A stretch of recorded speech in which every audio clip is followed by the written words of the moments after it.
আজকে ছিল আমাদের বামনপাড়া উপজেলার ঐতিহ্যবাহী ডাবল হুন্ডা কাপের তৃতীয় ম্যাচে অংশগ্রহণ করে সাহেবাবাদ একাদশ বনাম বুড়িচং একাদশ।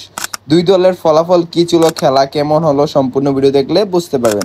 হাই গাইস, আসসালামু আলাইকুম, ইসমি Abdullah, welcome to another blog. আজকে ছিল আমাদের বামনপাড়া ডাবল হুন্ডা কাপের তৃতীয় ম্যাচে অংশগ্রহণ করে বুড়িচং একাদশ বনাম সাহেবাবাদ একাদশ। দেখতে পারতেছেন দুই দলের ফটোশুট শেষে এখন সবাই রেডি হয়ে নিতেছে ফটোশুটের জন্য। সাহেবাবাদ একাদশে রয়েছে টাইগার শরীফ এবং বুড়িচং একাদশে রয়েছে জিন শাওন কুমিল্লা অনূর্ধ্ব দলের ক্যাপ্টেন্সি করেছেন, যিনি একজন ভালো খেলোয়াড়।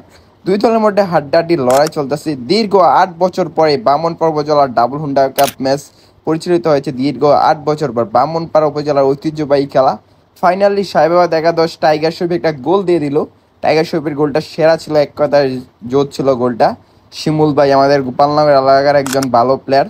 দেখতে পারতেছেন সাহেবাবাদ একাদশের প্লেয়ারটি খুবই ভালো খেলতেছে, কিন্তু বুড়িচং একাদশ খুবই ভালো চেষ্টা করতেছে গোল দেওয়ার জন্য, কিন্তু পারতেছে না।